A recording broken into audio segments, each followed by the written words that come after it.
नमस्कार, मी विलास बडे. न्यूज 18 लोकमतच्या या विशेष कार्यक्रमात आपल्या सगळ्यांचं स्वागत.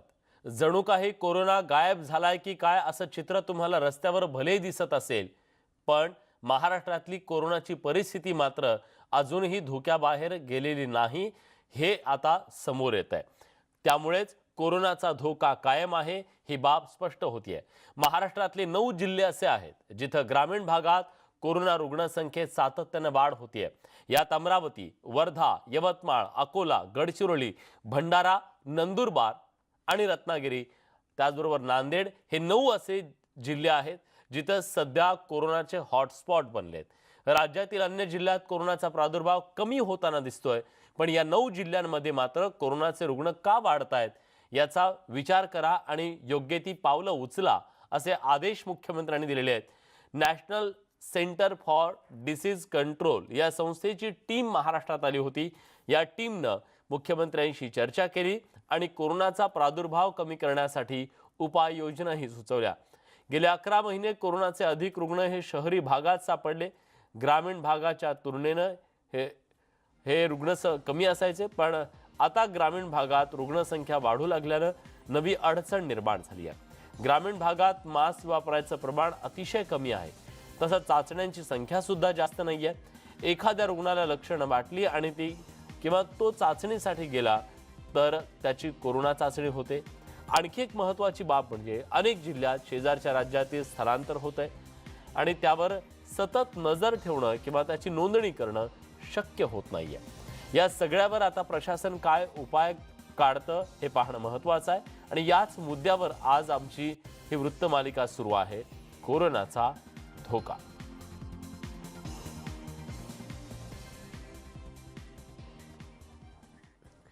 दरम्यान या सगळ्याबद्दल बोलण्यासाठी आता आपल्यासोबत मान्यवर पाहुणे आहेत.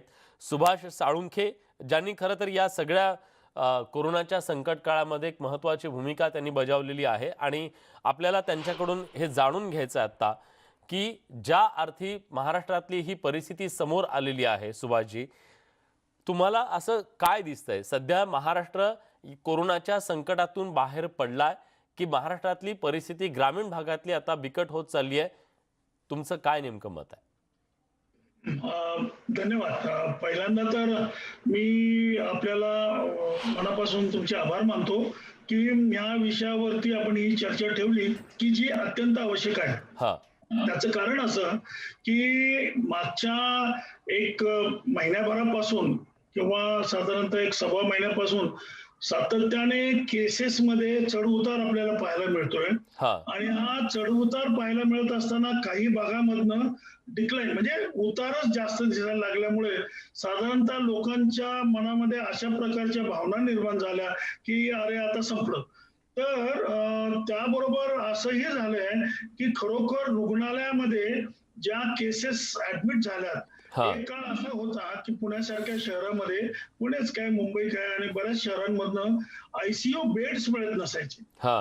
ती इतकी गंभीर होती की इव्हन अँब्युलन्सेस वेळेवर न आल्यामुळे काही लोकांना दुर्दैवानं अँब्युलन्स आली परंतु आयसीयू बेड मिळाला नाही, त्यामुळे काही लोकांना दुर्दैवानं जे प्राण गमवावे लागले, ही वस्तुस्थिती होती.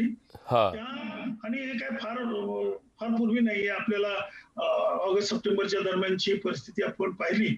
त्याच्या बॅकग्राऊंडवर आता रुग्णालयामध्ये बेड्स उपलब्ध आहेत, आयसीयू बेड्स उपलब्ध आहेत, ऑक्सिजन मिळतोय, औषधं उपलब्ध आहेत. हे सगळ्या अतिशय पॉझिटिव्ह डेव्हलपमेंट झालेले आहेत आणि लोकांना सुद्धा आता इकॉनॉमिक ऍक्टिव्हिटी जनरेशनसाठी म्हणजे आपल्या उदरनिर्वाहासाठी लागणाऱ्या ज्या ज्या काही गोष्टी गरज आहे, मग त्याच्यामध्ये व्यवसाय सुरू करायचा असेल, बसेस सुरू झालेल्या आहेत, आता शाळा सुरू होत आहेत किंवा झालेल्या आहेत काही अंशी, या सगळ्या गोष्टीवरून एक असा समज किंवा गैरसमजच म्हणूया त्याला व्हायला लागलाय की आता संपलं आणि आपण बऱ्याच पातळीवर ते अगदी आपण जिंकलो, ये लढाई जीत गए, अजून जीत गए वगैरे काही नाहीये.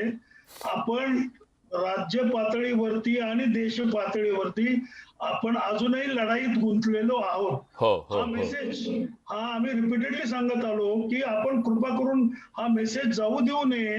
त्याबरोबर आपण म्हणजे चुकीचं किंवा लोकांना डिफिडन्स किंवा लोकांचा आत्मविश्वास डळमळीत होईल किंवा त्याच्यामध्ये लोकांच्या मनामध्ये भीती निर्माण होईल असंही करायचं नाहीये. पण हा बॅलन्सिंग ऍक्ट फार अवघड आहे, सोपं नाहीये. आणि हे सोपं नसल्यामुळे लोक एका बाजूपासून म्हणजे एकदम हताश परिस्थितीतनं एकदम आपण आता काय सगळं संपलेलं आहे, आपण लढाई जिंकलो अशा एका चुकीच्या मार्गाने आपण जातोय. आणि मला असं वाटतं की याचे दुष्परिणाम होऊ शकतात, होतील याची खात्री नाही, होणार नाही याची खात्री नाहीये. आणि आपण आता जो प्रश्न विचारलाय की ग्रामीण भागामधनं ही जी काही परिस्थिती दिसते ती काही सुदैवानं सगळ्या जिल्ह्यामधून नाहीये, काही जिल्ह्यामधून दिसते. त्याची दोन कारणं महत्वाची आहेत. एक तर कसं झालंय, आपण मोठाली शहरं घेऊ, आपण मुंबई, पुणे, ठाणे या शहरांच्या भोवतालची जी सगळी जिल्ह्यामधले ग्रामीण भाग आहेत त्याच्या ग्रामीण भागातील लोकांचं आणि शहरातील लोकांचं विशेषतः पेरी अर्बन एरिया म्हणजे शहराच्या बाजूच्या चलनवलन एवढं मोठ्या प्रमाणात आहे. दूध घालायला लोक येत असतील, भाजी विकायला लोक येत असतील, नोकरीसाठी लोक येत असतील, यामुळं लोक येतात कामासाठी शहरात, राहतात खेड्यात. अशा पद्धतीचं जे काही आपल्याला परिस्थिती आज आपण त्याला सामोरं जातोय. आणि त्यामुळे अजूनही जेव्हा एक लक्षात घ्या, न्यू केसेस दररोज नवीन येणाऱ्या केसेस राज्यामध्ये अजूनही 2,500 आहेत, पुण्यामध्ये अजूनही 300-350 पुणे जिल्ह्यामध्ये आहेत. त्याचा अर्थ काय? त्याचा अर्थ हा क्लिअर आहे की व्हायरस आणि व्हायरल ऍक्टिव्हिटीज या अजूनही ऍक्टिव्हली चालू आहेत. काही फोकल, काही स्पेसिफिक एरियामध्ये आहेत, पण आहेत. त्या नेमक्या कुठे आहेत याचा जो शोध सुरुवातीला आपण ज्या अतिशय उत्साहाने घेत होतो तो उत्साह कमी झालेली वस्तुस्थिती आहे. आणि म्हणून आपल्याला हे ध्यानात घेतलं पाहिजे की शहरामधल्या काही भागात म्हणजे मुंबई मधले धारावी भाग असू दे, पुण्यामधले आपल्या काही पेठा असू देत, त्याच्यामध्ये बऱ्यापैकी लोकांना इन्फेक्शन होऊन गेलंय आणि तिथं केसेस कमी दिसत आहेत. पण खेड्यामध्ये अजूनही खूप लोक व्हल्नरेबल आहेत. त्याची नोंद कृपया घ्या. आणि ही नोंद घेत असताना आणखी दुसरी नोंद घ्या. मगाशी म्हणजे पुणे शहरामध्ये पुणे पोलिसांनी जवळपास 17 का 18 कोटी रुपये दंड वसूल केला. आणि सकाळी एका मला वाटतं औरंगाबाद महानगरपालिकेच्या आयुक्तांनी सांगितलं आम्ही 1.5 कोटी वसूल केला. आता हा दंड वसूल केला, प्रशासन आपलं काम करतंय, पण लोकांना दंड द्यावा लागतो याचा अर्थ काय? याचा अर्थ स्पष्ट आहे की लोक नियम पाळत नाहीयेत. म्हणजे इतक्या मोठ्या प्रमाणामध्ये जर फंड गोळा होतं याचा अर्थ ती काय आपल्यासाठी अभिमानाची बाब निश्चित नाहीये, उलट ती आपल्यासाठी चिंतेची बाब आहे. अतिशय चिंतेची बाब आहे. आपल्या सोबत नाशिकहून आता जिल्हाधिकारी सूरज मांढरे सुद्धा जोडले गेलेले आहेत. मला त्यांच्याकडे सुद्धा जायचं आहे. मांढरे सर, स्वागत आहे तुमचं न्यूज 18 लोकमत मध्ये.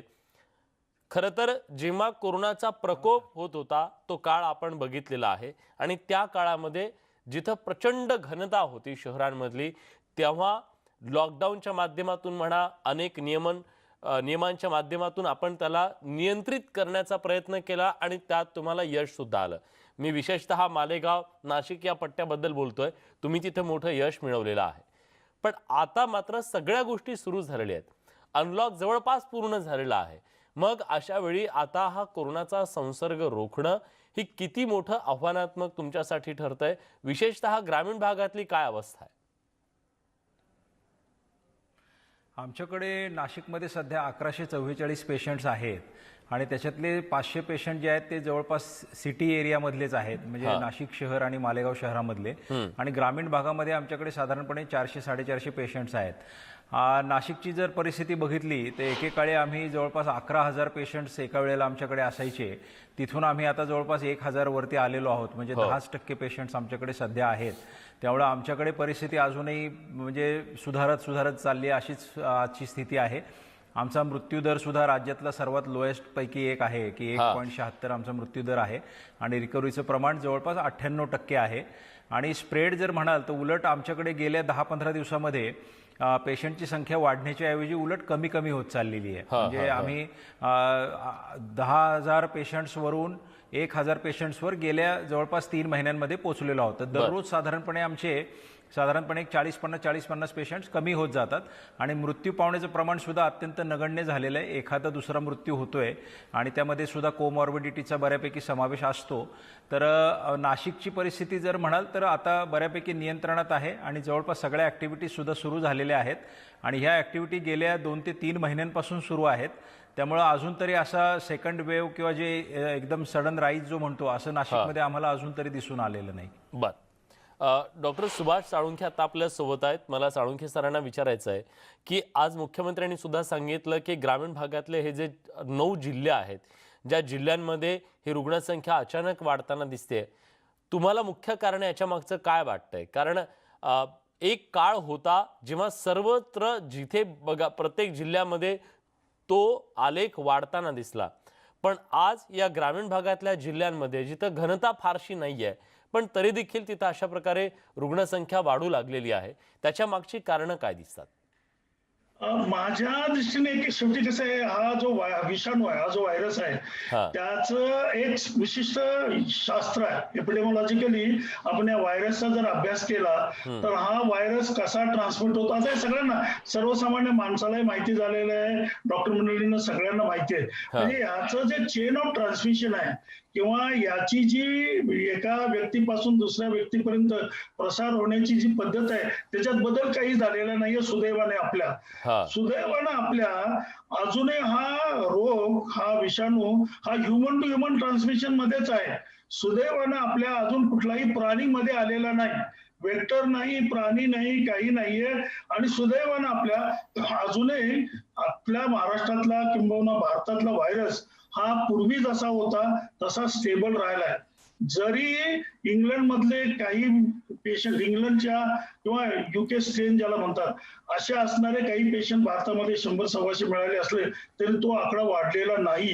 हे आपल्या दृष्टीने अतिशय चांगली गोष्ट आहे. पण हे होत असताना 2 गोष्टी लक्षात घ्या. जेव्हा आपल्या संपूर्ण समाजामध्ये ही एकमेकाला भेटण्याची प्रक्रिया वाढते तेव्हा व्हायरसच्या ट्रान्समिशनची पॉसिबिलिटी वाढते. साधी सरळ गोष्ट आहे.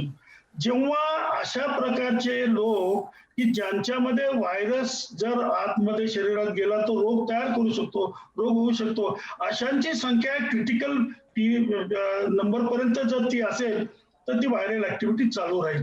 त्याचा अर्थ असा आहे की काही जिल्ह्यांच्या मधल्या काही भागांमध्ये आजही खूप मोठे व्हल्नरेबल लोक आहेत. आपल्याकडे सिरो सर्वे नावाचा प्रकार हा केंद्र सरकारने देश पातळीवरती केला, आपणही आपल्या राज्यामध्ये काही शहरांच्या मधून केला. त्याच्यावरून आपण असं निदर्शनास आलं की काही पर्सेंटेज मध्ये, उदाहरणार्थ पुण्यामध्ये PCMC मध्ये, पिंपरी चिंचवड एरियामध्ये जेव्हा हा सर्वे केला त्यावेळी त्याचं पर्सेंटेज काही भागात फार अगदी 65-70% लोकांच्यात अँटीबॉडी आहेत, काही ठिकाणी खूप कमी होते आणि ते अपेक्षितही आहे. जेव्हा एवढ्या मोठ्या प्रमाणात आपण एवढ्या मोठ्या लोकसंख्येला किंवा जॉग्राफिकल एरियाचा विचार करतो. अर्थ एवढा आहे की ग्रामीण भागामध्ये आज मोठ्या प्रमाणात व्हल्नरेबल पॉप्युलेशन आहे. 2, ग्रामीण भागामध्ये अशा प्रकारचे व्हायरस घेऊन जाणारे आणि तिथे लोकली ट्रान्समिट करणारे लोक वाढत आहेत. 3, ग्रामीण भागामध्ये आणि शहरी भागामध्ये कोरोनासाठी प्रतिबंध करणारं जे बिहेवियर आहे त्याचा योग्य रीतीने पालन होत नाही. 4, आपली जी यंत्रणा आहे, आता कलेक्टर साहेब म्हणाले आपण सगळं करतोय, पण त्याची जी तीव्रता आहे ती आणखी वाढवणं आवश्यक आहे. जो सर्व्हिलन्स, हे सगळं कम्युनिकेबल डिसीजचा बेसिक प्रिन्सिपल आहे. लवकर तुम्ही शोधा, लवकर ट्रीट करा, म्हणजे आयसोलेट करून ट्रीट करा, ट्रान्समिशन कमी होईल. म्हणजेच यामध्ये आपल्याकडे महाराष्ट्रामधल्या काही जिल्ह्यांच्या मध्ये, काही शहरांच्या मध्ये इथे गॅप आहे. आपण काहीही बोललो, खूप चांगलं करतो म्हणालो, तो व्हायरस ऐकेल असं काही नाहीये ना. पाहिजे. ठीक आहे. मला खरं तर याच्याबद्दलच विचारायचं सूरज मांढरे सरांना. मांढरे सर, जी आजची स्थिती दिसते देशातली असेल किंवा राज्यातली असेल, रुग्ण बरं होण्याचं जे प्रमाण आहे ते 96% जाऊन किंवा त्याच्या पुढे सुद्धा जाऊन पोहोचलेलं आहे. इतर राज्यातली परिस्थिती तर आपल्यापेक्षा अधिक चांगली आहे. कुठंतरी लोकांच्या मनातली भीती याच्यामुळे निघून गेलेली आहे की आता मृत्यूचं प्रमाण हे अत्यंत नगण्य झालेलं आहे. त्यामुळे कोरोना आपलं काही वाकडं करू शकत नाही, म्हणून कुठंतरी ठीक आहे, काय नियम पाळायची गरज नाही, अशी काही भावना निर्माण झाली आहे का? माझा जो काही अनुभव आहे, हा विषय जवळपास आपण सगळेजण 1 वर्षभर हाताळतो आहोत. सुरुवातीच्या काळामध्ये प्रकरण असं होतं की एखादा दुसरा मृत्यू व्हायचा आणि त्या मृत्यूच्या वरती चर्चा खूप व्हायची आणि असे पण प्रसंग झाले की नातेवाईकांनी सुद्धा त्या मृताचं अंत्यविधी करायला नकार दिला. आपल्या शासनातल्या काही व्यक्तींना त्यामध्ये शेवटी ते विधी वगैरे करावे लागले. तो काळ असा होता की ज्या वेळेला अपवादाने पेशंट बरे होत असत आणि मृत्यू जास्त पावत असत आणि मृत्यूची खूप चर्चा त्यावेळेला होत असे. वृत्तपत्र असतील, मीडिया असतील आणि आपसातल्या पण चर्चा असतील, त्यावेळेला प्रत्येकाच्या समोर मृत्यूची चर्चा ही एक उदाहरणं होती. लॉकडाऊनचा काळ होता, लोक घरामध्ये बसत असत, सतत कोरोनाची चर्चा करत असत. त्यामुळे तो एक मात्र चर्चेचा विषय आणि त्यातल्या नकारात्मक बाबींची चर्चा, असा सगळा तो काळ एक निगेटिव्ह काळ होता. त्यामुळे अर्थात भीतीचं प्रमाण जास्त होतं. परंतु नंतर ह्याचा प्रसार खूप व्हायला लागला. आपण जर बघितलं तर ऑगस्ट सप्टेंबरमध्ये पूर्ण आपल्या देशामध्ये सर्ज होता आणि प्रत्येक घरामध्ये जवळजवळ प्रत्येक ठिकाणी काही ना काही प्रमाणामध्ये पेशंट्स आपल्याला दिसायला लागलेले होते. आणि आमच्या नाशिक जिल्ह्यामध्ये सुद्धा 30-30 हजार पेशंट्स त्यावेळेला एका वेळेला निर्माण झालेले होते. अशा वेळेला दुसरी लाट त्याच्यातली म्हणजे दुसरा एक टप्पा असा सुरू झाला की मृत्यूची चर्चा मागे पडून बरे होण्याची चर्चा वाढायला लागली. कारण प्रत्येकाच्या घरामध्ये पर्यंत कोरोना पोहोचला होता आणि प्रत्येकाच्या घरामध्ये कुणीतरी बरं झालेलं आहे अशी एक परिस्थिती निर्माण झालेली होती. यामध्ये अर्थात लोकांनी सुद्धा त्यावेळेला काही सूचनांचं पालन केलं योग्य प्रकारे. आपण शासन म्हणून सुद्धा खूप उपाययोजना त्याच्यामध्ये केल्या. आज आमचं उदाहरण घ्यायचं झालं तर आज 30-35 मेट्रिक टन ऑक्सिजनच्या प्रोडक्शनवरून आम्ही 95 मेट्रिक टनपर्यंत पोहोचलो. 50 व्हेंटिलेटरवरून 500 व्हेंटिलेटरपर्यंत पोहोचलो. आरोग्य यंत्रणा, पोलीस यंत्रणा, महसूल यंत्रणा, जिल्हा परिषद सर्वांनी खूप काम केलं आणि लोकांनी त्याला प्रतिसाद दिला आणि त्याच्यातून एक आश्वासक वातावरण निर्माण झालं की ह्या आजारावर आपण मात करू शकतो. त्यामुळे मला तरी असं स्वतःला वाटतं की लोक सतत भीतीच्या सावटाखाली असून कायदा पाळतायत किंवा हे प्रतिबंधात्मक उपाययोजना पाळतायत, यापेक्षा भीती नष्ट होऊन आता आपण योग्य त्या उपाययोजना पाळू अशी परिस्थितीमध्ये आपण आलेलो आहे.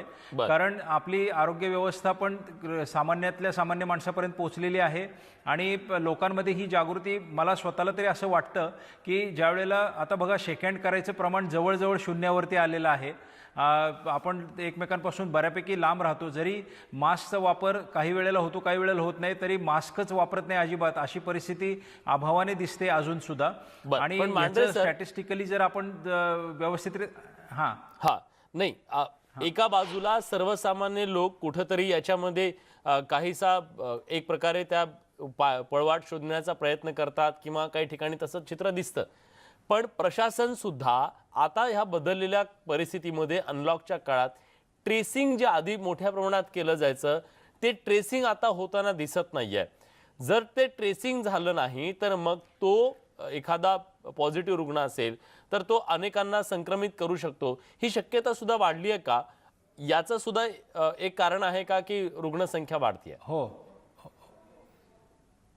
मी आपल्याला त्याच मुद्द्यावर मी येणार होतो की आपण ज्या वेळेला करोनाच्या व्यवस्थापनाचे अनेक टप्पे आपल्याला करता येईल. ज्या वेळेला आपल्या देशामध्ये पहिल्यांदा करोना आला त्यावेळेला संपूर्ण देशात 300 पेशंट्स होते.